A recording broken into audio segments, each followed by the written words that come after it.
This happened when I was really young, around second or third grade. I don't remember many things clearly from that far back, but this memory has stayed with me for reasons you'll soon understand.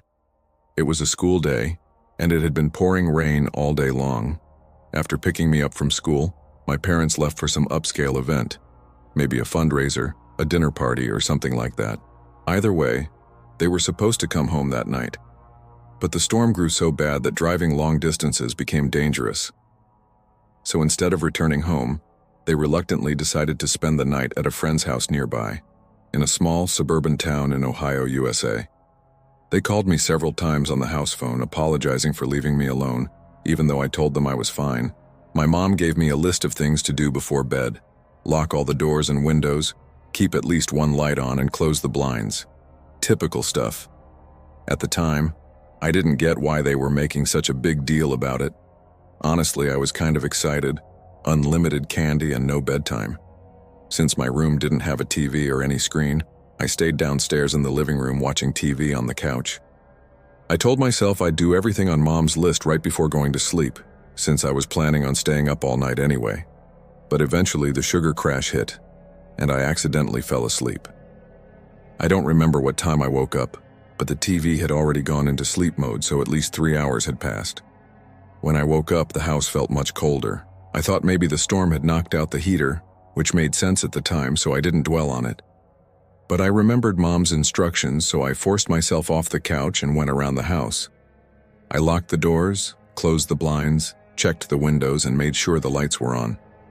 Everything was sealed tight, which confused me, but I was too tired to think much more about it. When I finally went upstairs, I realized how violent the storm had become. My bedroom window faced outside, so I could hear everything: the pounding rain, the lightning cracking, and the thunder booming right after. I wasn't scared of storms, but I was worried about trees falling on the house. That's probably why I struggled to fall back asleep. Then I noticed a new sound. Every so often there were these creaking noises like shifting wood. At first I thought it was just the storm, but it didn't quite match. The sound bugged me more and more. Eventually, lightning flashed, lighting up my room for a split second. And I noticed something that froze me. My closet door was slightly ajar. I was absolutely sure I had closed it. Something had opened it. I didn't scream. I didn't say a word. I just got out of bed as quietly as possible and walked to the door. That short walk felt like miles. Then I went downstairs and hid under the dining table. That's when I finally started crying. I don't know how long I stayed hidden, but then I heard footsteps coming down the stairs. Not normal footsteps. They sounded like someone was stumbling, bouncing, almost crashing down each step. They were coming toward the dining room, toward me. I held my breath. From under the table I saw them. 2 bare, muddy, yellowish legs covered in scratches. They looked disfigured, almost inhuman, staggering like they could barely stand. Then they dropped something. A wrench. It clattered onto the floor right in front of me.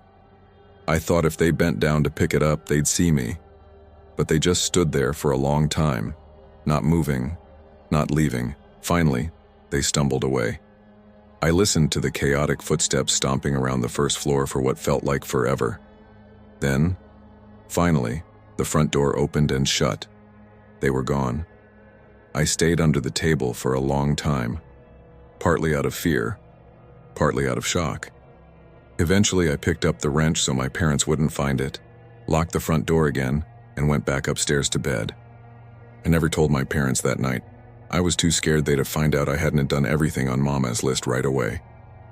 Years later, I finally told them the story, and it took convincing for them to believe me. Looking back, I know I should have told them immediately. That experience traumatized me for the rest of my childhood. From then on, I slept with a nightlight and developed a fear of the dark that lasted years. Even now, I can't explain what happened that night. But I did learn one thing: always lock your doors at night. For the record, in this version, the boy's name is Ethan and it happened in Ohio, USA. No other details of the story have been changed. This happened over the course of 3 or 4 years when I was a kid. I can't remember exactly when I got the first one, but I started having this recurring half-lucid nightmare maybe once every couple of months. From what I can remember, here's how it would go. I'd be lying down in bed, only the view wasn't from my first-person perspective. Instead, I'd be looking down at myself from the ceiling like I was viewing my own bedroom through a security camera feed. The out-of-body dissociation always freaked me out. I tried to float or swim towards my body, but I was never able to move beyond swiveling my head to look around the room. I was half lucid, so I knew it was a dream, but that didn't make me any less scared. After calming myself down, I'd start noticing strange things about my bedroom. For one, the digital clock on my nightstand would always be counting in reverse. That was typically the first strange detail I'd notice. And once I noticed that, I'd start seeing other weird stuff. There were these drawings taped to random spots on the walls, and dresser, like crayon drawings you'd expect from a kid my age. But I had no memory of ever making them. I wasn't the type of kid who ever drew much, so it wasn't like I had just forgotten about them. They always showed the same thing. A row of people holding hands, all smiling, with one smaller figure who I can only imagine was me. They were always standing in front of a house with a blue roof, but I can't remember much more about the drawings than that.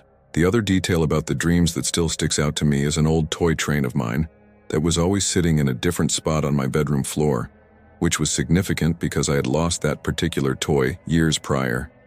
Anyway, after analyzing my room for a bit, I'd get this unexplainable urge to look out my bedroom window. I'd glance over, and as if it were on cue, a man would appear just a few inches from the glass. He had short gray hair and what looked like a cut on his left temple. That's honestly all I can remember about his face. He would watch me sleep for a few seconds, then start clawing at the window like he was trying to open it from the outside. That's usually when I woke up. Sometimes I immediately ran to the window, and sometimes I was too terrified to even move. But I always ended up checking one way or another.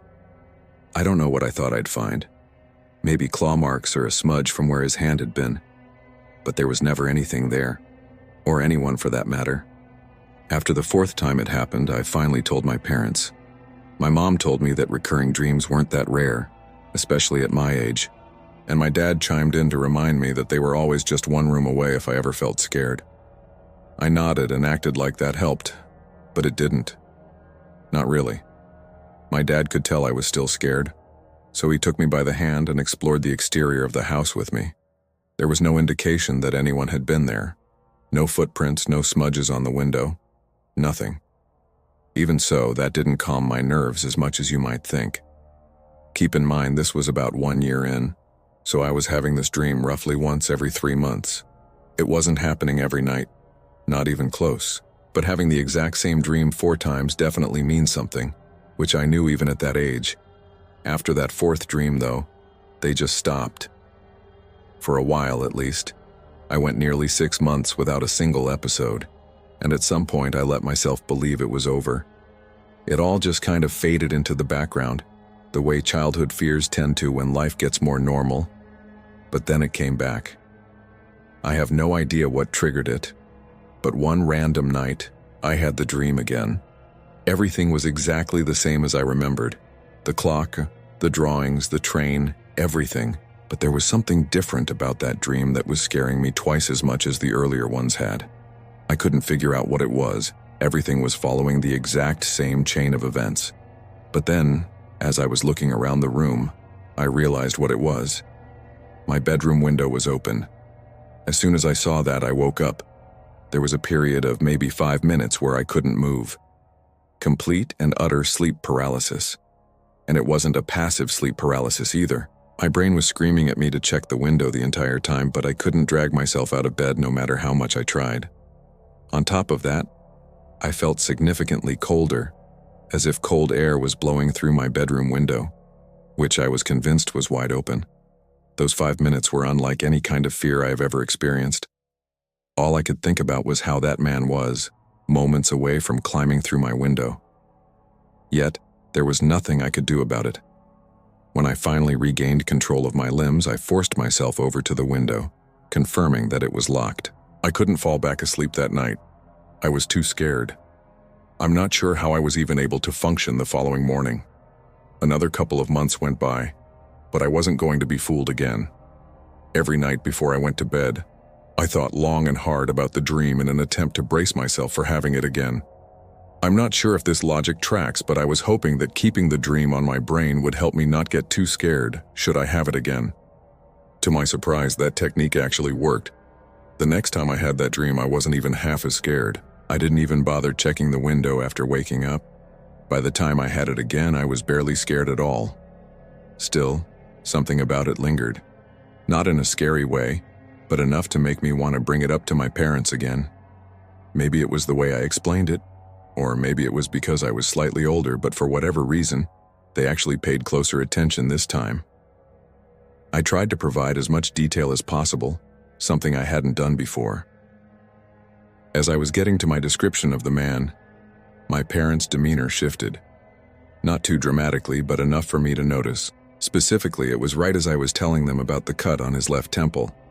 Before I could even finish, my dad cut me off and asked if I was sure about the cut. I told him I was, and he looked over at my mom like there was some unspoken detail that I wasn't aware of. I asked my parents what was going on, and they assured me that everything was fine. Not wanting to upset them, I didn't inquire further. But from that point on, I started wondering if there was more to the story.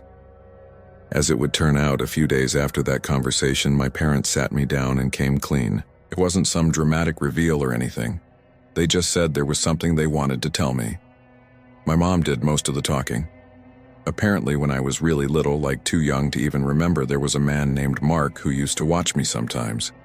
They always referred to him as Uncle Mark, but he wasn't actually family, just a close friend of my dad's from college. I guess he was around a lot when I was a baby and a toddler, especially during the times when both my parents were working full-time. But something happened. My dad didn't give details, just said that there was a falling out between them, bad enough that they completely cut ties. He said he forbade Mark from ever coming near our family again, specifically from coming near me again. That was the end of it. I asked what caused the fallout, but they wouldn't tell me. They just repeated that it had nothing to do with me and that I didn't need to worry. The only other thing they told me, and this is what gave me a sick feeling, was that Mark had a noticeable scar on his left temple from a car accident he'd been in years before I was born. They didn't connect the dots out loud, but they didn't have to. I was old enough to make the connection myself. Later that night, after my mom had gone to bed, my dad lingered in the living room with me a little longer. I could tell he wanted to say more, like he hadn't been totally satisfied with how the conversation went earlier. After a few moments of silence, he told me his theory. He said he thought the dreams were my brain's way of processing something buried really deep, some memory from when I was little before I could even form full sentences. He mentioned how close I apparently used to be with Mark, how I'd cry when he left the house, how I always wanted him to be the one to read me to sleep. My dad said he couldn't think of any other way I'd know about the scar on Mark's temple. I didn't know what to make of that. I had no recollection of this Mark person whatsoever. Even now, I still can't recall a single memory with him in it. I had no choice but to move on with my life, though, recurring dream or not. Another handful of months passed. I'm doing my best to describe the timeline as accurately as possible, but it's hard to remember exactly how much time passed in between each dream. That said, the frequency decreased after talking to my parents. I had the dream only once or maybe twice within the next year. But things took a very dark turn sometime in year 4. One night after waking up from the dream, I glanced over at my window just out of habit, and this time I actually saw something move. It was just a flicker, but I was 100% sure something had just moved from right outside my window. And just like that, all the fear I had spent years trying to prevent came rushing back. It was actually worse. I jumped out of bed and screamed for my parents, who took me very seriously. My dad sprinted outside in his bare feet while my mom held me tightly. Eventually, my dad came back and started whispering stuff to my mom. They told me to stay put while they called the police. I listened to them and stayed in their room, although I don't remember ever hearing any sirens or other voices besides theirs that night. My dad insisted everything was fine and that the police were going to take care of things. The next day, he confessed to me that he had seen what he thought were extremely faint footprints underneath my bedroom window. I asked him if he thought it was Mark, and he said that was impossible since they had moved and Mark didn't know where we lived. My dad promised me that nothing bad was going to happen ever, and he would turn out to be right. I never had that dream again. My parents don't like talking about this incident, and I can see why. I'm still yet to get a straight answer out of them, but I've since stopped trying. What I can't wrap my head around is the sickening thought that every time I had that dream, there really was someone outside my window watching me. Was it really plausible that someone had been periodically stalking me for 4 years? It doesn't track, and I can't decide what is scarier. If it really was Mark watching me, or just some complete stranger that my brain associated with him for whatever reason. And who knows how that somehow got translated into my dreams. I've done research, and I still don't even know how that would be possible. Maybe he was making a noise or something and my brain picked up on it. I really can't say. What I can say is that I'm 95% sure my parents never called the police that night. That's something I will likely never get an explanation for. I'll most likely never get any answers regarding this experience since it happened so long ago. But if I do, I'll send an update. This happened a couple of years ago, right before school ended. It was the last day of 8th grade. It was exactly what you'd expect on the final day of middle school. Excitement and bittersweet goodbyes. Everyone was running around scribbling signatures and cheesy messages in each other's yearbooks. My middle school was huge, easily over 1,000 students, so to keep things manageable, the teachers collected our yearbooks and passed them around to different classrooms, making sure everyone who wanted to got a chance to sign. I'm sure you could see how that could create problems.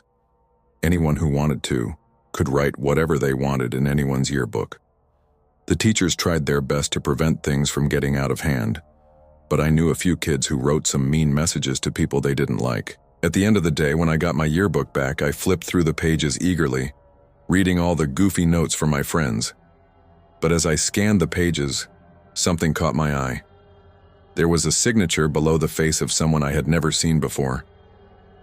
His name was Ethan Mercer, a name I'm going to remember for as long as I live. The message he wrote was short, simple, and honestly a bit unsettling. It read, "Hags, I'll be seeing you again." I stared at the page, confused out of my mind. I had never even spoken a single word to this Ethan kid. It wasn't like there was anything I could do about it, though. The school year was over, so I couldn't see him even if I wanted to. I just chalked it up to some weird kid being weird, or maybe an honest mistake. Either way, I stopped thinking about it. A few hours passed, and before I knew it, I was at home hosting a sleepover in my basement with my best friends Kevin, David, and Kieran. The 4 of us ate Doritos and played Call of Duty all night. My parents' bedroom was 3 floors above us, so we didn't have to worry much about keeping the noise down. We were messing around on my dad's rowing machine sometime just before 2 when we heard a sharp knock at the storm door. The sound instantly silenced us. Who the hell would knock on the storm door? It must have been someone who either didn't want to wake my parents up or knew we were down there, or both. It didn't make sense. The person kept knocking in the same rhythmic pattern. I could tell Kieran was about to say something, and I couldn't stop him in time. In a loud and assertive voice, he asked who was there. I wanted to knock him out. He had basically broadcasted to whoever was out there that we were down there. My basement doesn't have any external windows, so it was unlikely that they had known we were down there, but now they did. After a long pause and no more knocking, a muffled voice answered back. He said, "Come around to the back door." In a high-pitched voice that genuinely sounded cheerful, like he was a friend of ours trying to join the sleepover. It was definitely a teenager's voice too, and it didn't sound like someone who was pretending to raise their voice either. I was pretty scared, I can't lie. My friends were seemingly unfazed though, like they thought it was somehow exciting that some random kid was outside my house. They insisted that I at least check it out. And even though I didn't want to, they pressured me into it. We crept upstairs, careful not to make too much noise. I approached the back door slowly, trying to ignore the pounding in my chest. Through the narrow glass pane beside it, I could see a shadowy figure standing under the dim light. I got a little closer, and his face came into view. My jaw nearly hit the floor when I realized who it was. It was him. It was that kid, Ethan Mercer, who had signed my yearbook. My friends went to go open the door. God knows why, but I stopped them, saying I knew who it was. I explained to them what had happened, and that changed their mood a bit. Keep in mind, Ethan was still standing outside while we were talking, and he could definitely see in at us. He must have noticed how freaked out I was because he started motioning to the side of the house like he wanted me to go over to the window. You might be wondering why none of us were taking the situation more seriously. I honestly think it was because it wasn't like some older, strange man was harassing us. It was a kid from our own school. Still, I wasn't opening the door for him. Instead, I went over to my kitchen window and cracked it open just a tiny bit. My friends followed me and stood a little off to the side. He walked over to the window and I asked him what he wanted, telling him I recognized him from our yearbook. He said, "Oh, so you got my message," and introduced himself as Ethan. Then he went on to say, he always watched me from afar, that we could have been good friends. I agreed with him just so that I wouldn't piss him off, but there was 0% chance I would have been friends with this kid given any circumstances. I didn't want to press him right away, but I had to know.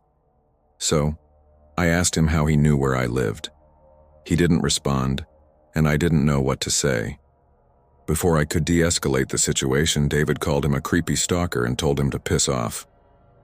Ethan's smile disappeared. He tilted his head like he didn't understand what David had just said. Then just as quickly, his expression twisted into something I can only describe as hatred. He went from passive and honestly kind of friendly to aggressive and angry. He started screaming things at me.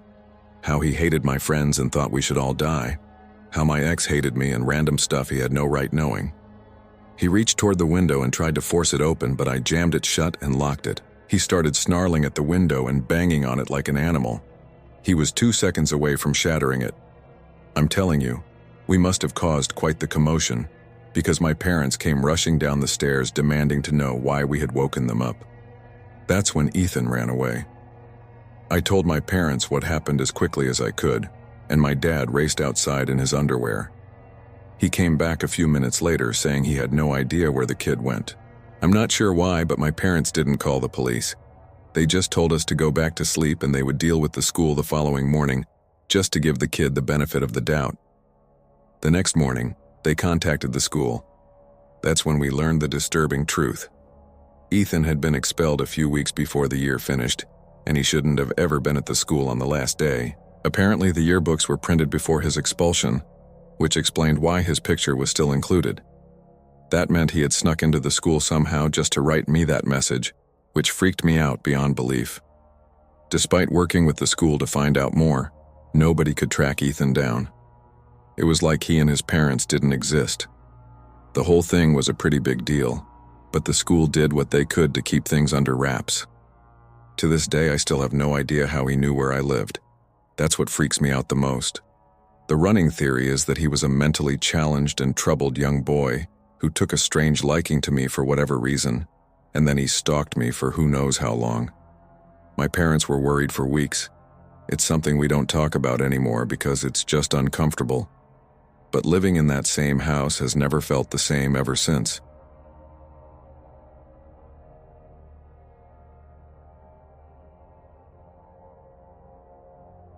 This happened a decent while ago, back when I was 22. Enough years have passed to the point where I feel safe talking about it.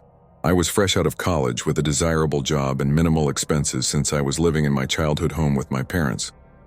Imagine that, racking up considerable savings without having to worry about food or a place to sleep. And all the while having full access to the room I grew up in, my car, and all my hometown comforts. It's safe to say I was living in pure bliss. Believe me, I knew how lucky I was to have parents who allowed me to stay at home and rent-free. I know a lot of people don't have that option, so it's something I never took for granted. But not everything was as stress-free as you might think. What I'm about to tell you happened not even 1 month into my time back at home. I've never been what people my age like to call a party girl. I don't drink excessive amounts of alcohol.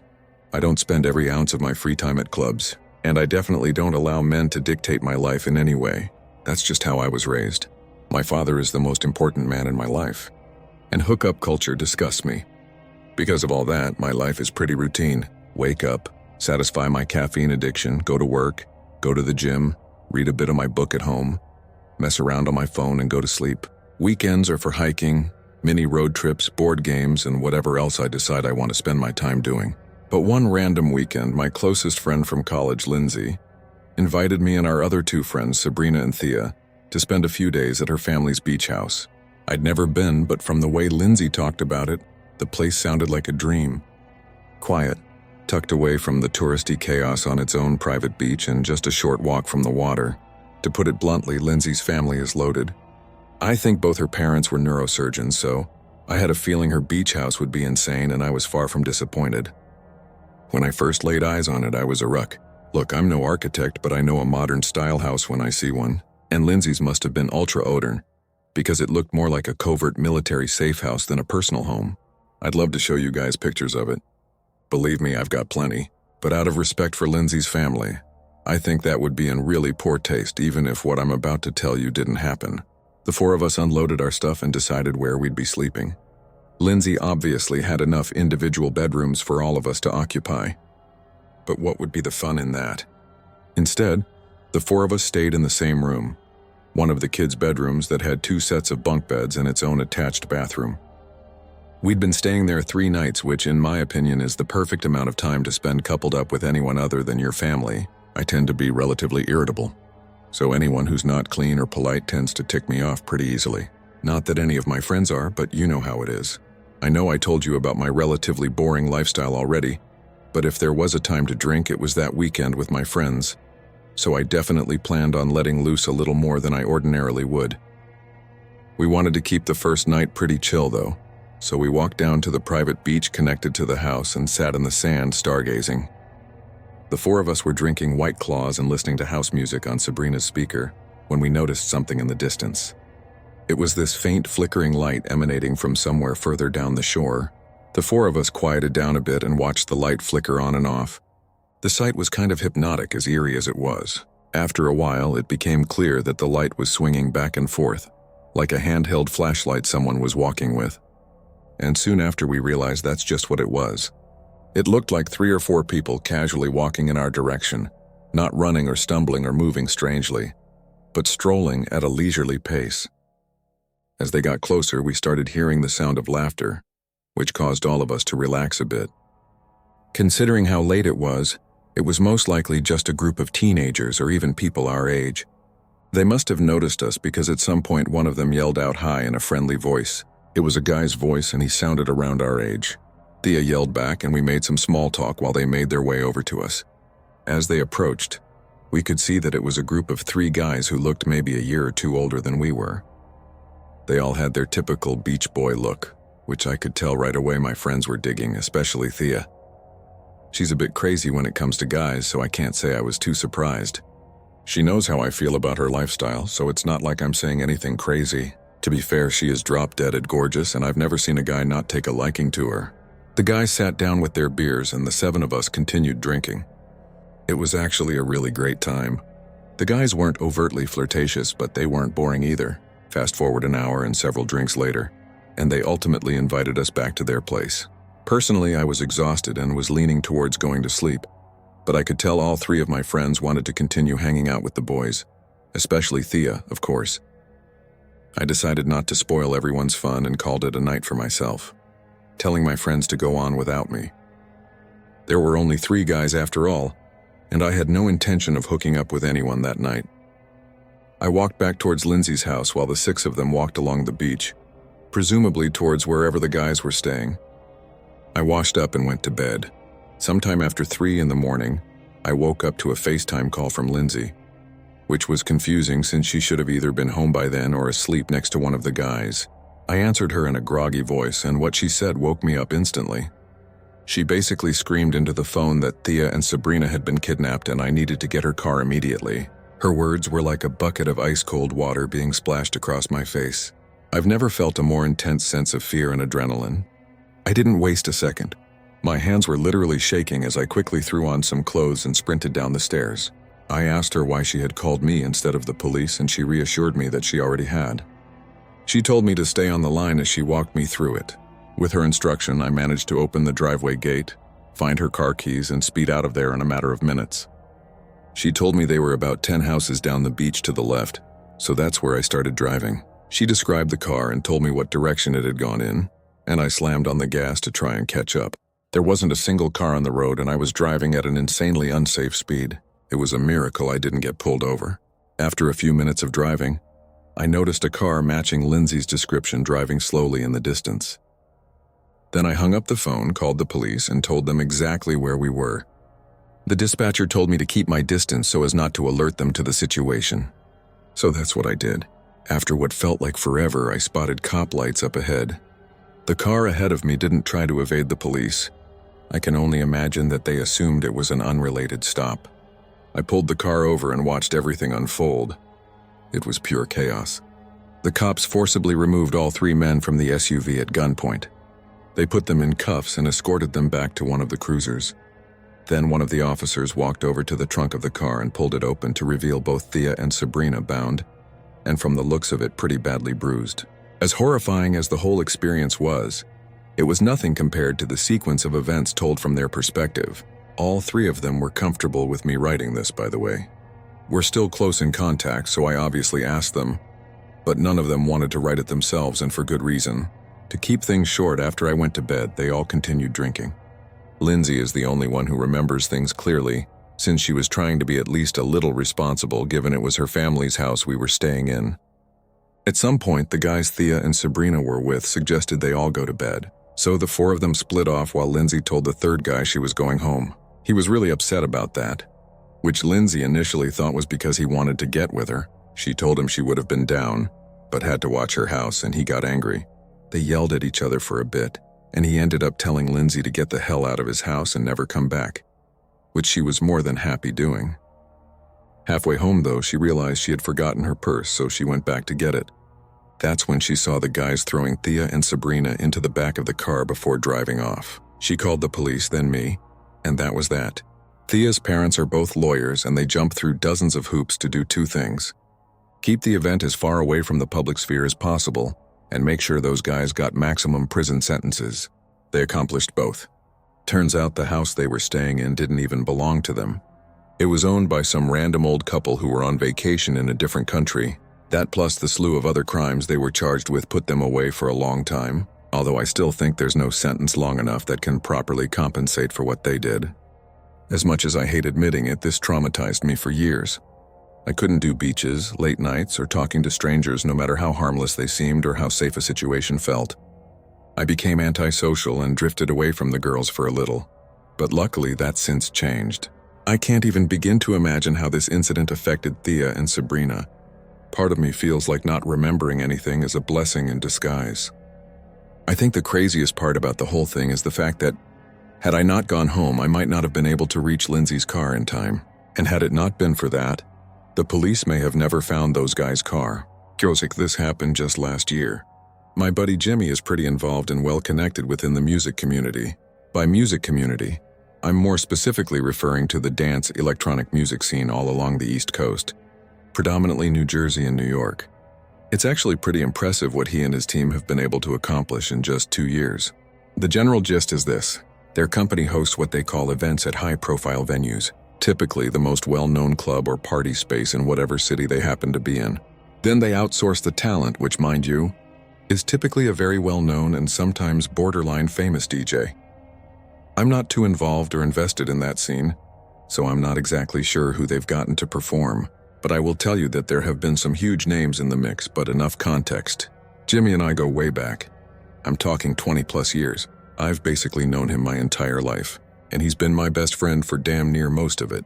Because of that, he lets me, along with a bunch of our other hometown friends, come to his shows for free and hang out with the talent in the VIP section.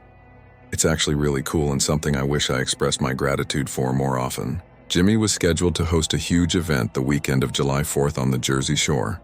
It was going to be their biggest one yet, and all our mutual friends were going. Jimmy invited me to come down early with him, and I obviously obliged.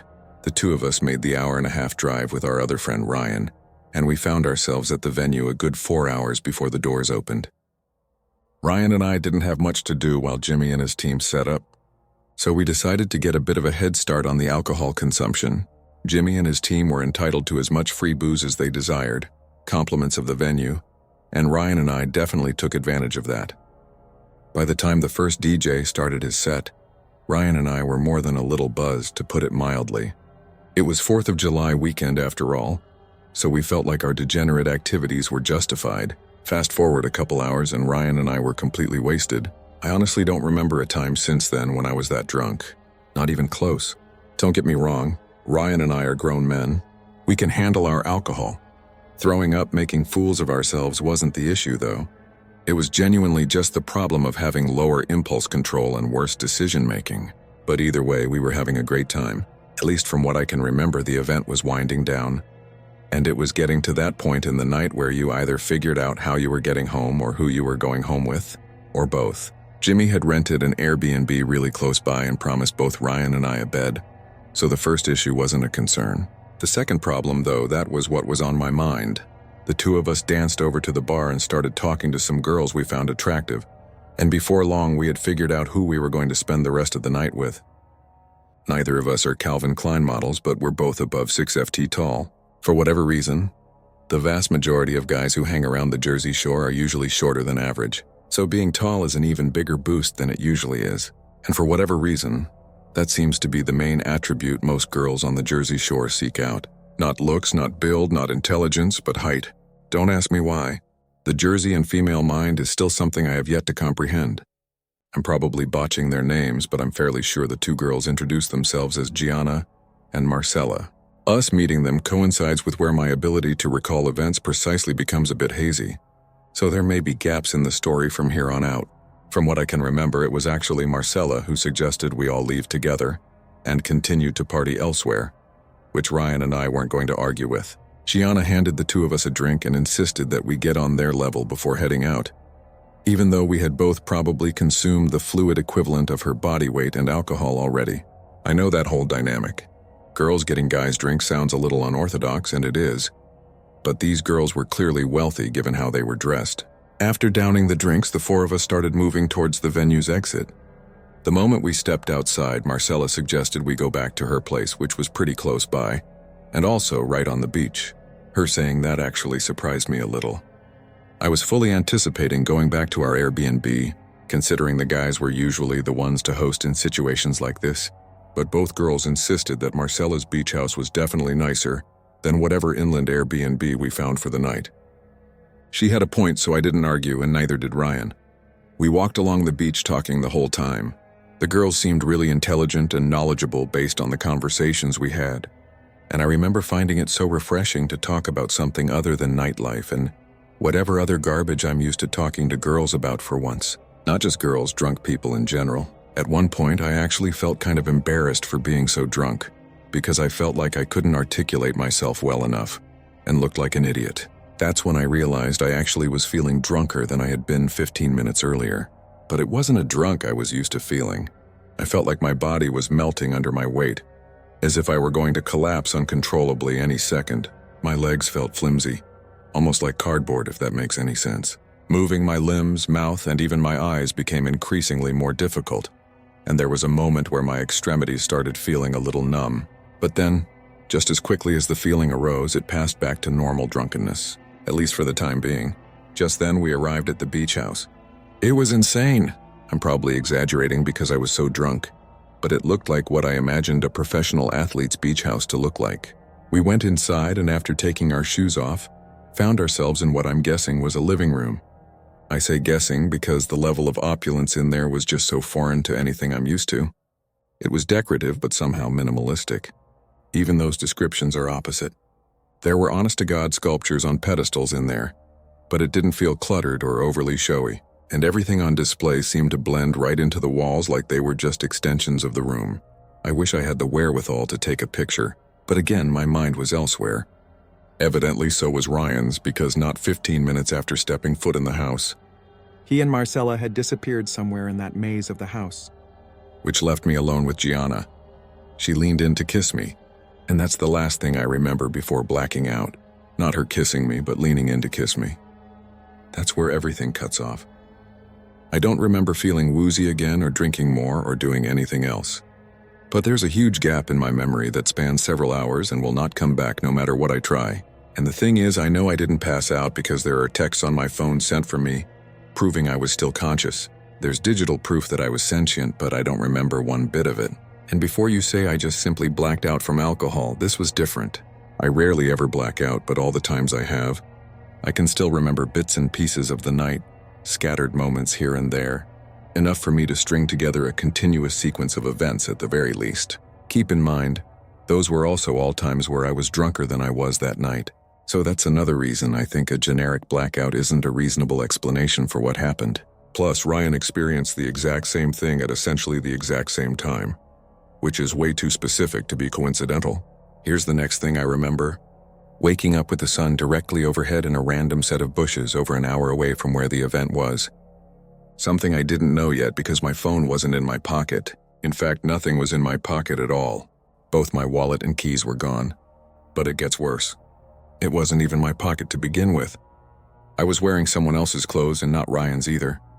A complete stranger's. The only personal belonging of mine I still had in my possession was my shoes, and even those were messed up. Both shoes had the shoelaces removed and were soaking wet. My head was pounding, and everything felt disoriented like I was waking up from anesthesia. I didn't even sit up right away. I just stared at the sky for a minute, trying to make sense of where I was. Bushes, someone else's clothes, no wallet, no phone, no keys. Based on my shoes, it was like I had been in the water recently, but I didn't smell like salt water or chlorine. The worst part about the whole thing was the blankness. I genuinely couldn't remember anything past Gianna leaving. Like I already said, that's when the panic started to creep in. I wasn't just hungover. I was scared. I had no idea how I got there. What if I'd gotten into a fight or crashed a car? What if someone drugged me? I didn't have a single point of reference for the last 10 hours. I stood up and realized there wasn't a single landmark around me. It didn't look like a beach town, which also scared me. The road ahead just curved into more trees, but just across the street, maybe a few hundred FT away, was a 7-Eleven. It was genuinely the only thing in sight, so I headed straight for it. I asked the guy behind the counter if I could use his phone, telling him that mine had been stolen. He stared at me for a second, probably debating whether or not I was trying to scam him, but then he slid it across the counter. The first number that came to my mind was my sister's. It was the only number besides my mom or dad's I still memorized, and there was no way in hell I was calling my parents. My sister picked up right away, and I tried explaining things the best I could. She ended up giving me Ryan's number, which I ended up calling several times, but to no avail. That's when I started wondering if what had happened to me happened to him too. Drugged, robbed, dumped in some random bushes an hour away. I was just about to call the police when, what do you know, Ryan walks into the same 7-Eleven. We just stared at each other for a second before dabbing each other up. He then told me his version of things, and you guessed it, it was the same story. Damn near exactly. That sealed it for us. We called the police, making sure to thank the 7-Eleven worker profusely. Fast forward a few minutes and we're now recounting our story to the police outside the store. To their credit, they took everything we said seriously at first. But the more we told them, the more their questions started turning. Were we sure we didn't just drink too much? Maybe we wandered off and passed out somewhere. They weren't accusing us outright, but it was clear they weren't entirely convinced something criminal happened. I told them it was unlikely we would have drunkenly wandered into a town an hour away by foot, and I don't think they liked that remark very much. I gave them my sister's number and asked them to call her. She was already tracking my phone through Find My iPhone. To all of our collective surprise, my phone was showing up in the middle of a parking lot a few minutes' drive away. The officers agreed to drive us, and sure enough, both our phones were sitting on the pavement next to each other. While it was great to have my phone back, that only affirmed the police's theory that we had just been drunk. They started saying that we probably hadn't even been robbed, that we had lost our wallets the same way we had lost our phones. We tried convincing the police to check out the house Marcella brought us to. The one she claimed was hers, but they weren't having it. They told us we were probably just too drunk and didn't remember things correctly. One of them even said, "He happens more than you think." Then they gave us their cards and told us to call if we remembered anything else. It was actually shocking how reluctant they were to even connect us to other officers that would be willing to help. They told us to find a ride home since our phones were still charged, and they just left us there. After they left, I went through my phone for the first time and things got even weirder. There were texts sent from me to a ton of people I knew. Jimmy, my parents, a few co-workers, even some girls I had been talking to. All normal-sounding stuff. Stuff I might have said if I had actually had a calm, coherent night. The text genuinely sounded like me. But from a continuity standpoint, they didn't make any sense when considered all together. One message to Jimmy thanked him for the events and said we'd crashed at a buddy's place. Once my dad said we were safe and had found a couch to sleep on. There was another to a girl I'd been texting that just said something casual, like I was hanging out at home and thinking about her. None of those texts made any sense and mostly contradicted each other. I realized I had a ton of missed calls and texts from Jimmy, so I called him. He sounded relieved to hear from me, saying he thought Ryan and I had died or something. He told us to stay put. He'd come pick us up. In the meantime, Ryan and I canceled all our cards, but interestingly, none of them had been used, despite the likely fact that they had been in those girls' possession for several hours the entire ride home. We talked non-stop about what could have happened. None of it made any sense. Yeah, we had been drugged. That much was clear, but that didn't explain things. First of all, I don't know of any kind of rui that has those effects like an induced blackout. Everything I've read just said those drugs make you fall asleep. But again, I was conscious, as the texts confirm. Plus, why go to such lengths just to rob two random guys? Especially if you weren't going to at least even attempt to use their credit cards. Two guys who walked up to you, no less. And in such a risky place too. Your own house. Or was it a house they had broken into? Both were equally risky. Jimmy thought we had been targeted, but like I just said, we had been the ones to approach the girls, so we couldn't have been targeted. And all this isn't even mentioning how or why we miraculously found ourselves in a random town an hour away, wearing other people's clothing. As crazy as it sounds, both Ryan and I checked ourselves for incisions, thinking maybe some of our organs had been harvested, but there was nothing. Jimmy suggested that maybe they had just given us some exotic drugs, which I guess makes sense. But someone had driven us to that town, and someone other than those girls had switched clothes with us. We never got an answer, but it's not like we just forgot about the whole thing. Ryan and I ended up driving all the way back to the shore just to go looking for that house. We tried our best to retrace our steps, knowing that if we just walked along the boardwalk, we'd eventually find the house since it was on the beach. And we actually did find it. The two of us walked up the walkway and rang the doorbell. An older man opened the door, asking us what we wanted. I did the talking, not wanting to reveal too much or potentially incriminate myself. I simply asked him if a girl named Marcella lived here, or if he had a daughter or granddaughter around our age. He gave me a hard no, and I made up some BS story that there was a girl who lied about owning this house, which he actually found pretty funny. Then that was that. I would be lying if I said I didn't walk away from that house with a sick, unsettling feeling in my stomach. I can't even describe it as fear, just a sickening discomfort, like something truly awful had happened to me and my friend that night and I'd never get to the bottom of it. For a long time after that, I was convinced those girls had been involved in something much, much bigger that neither me nor Ryan could even conceive. That maybe they had been planning to kidnap or kill us and decided not to go through with it at the last second, for whatever reason. I know I'll never have an update, but if something else happens, I'll DFIO nightly send something.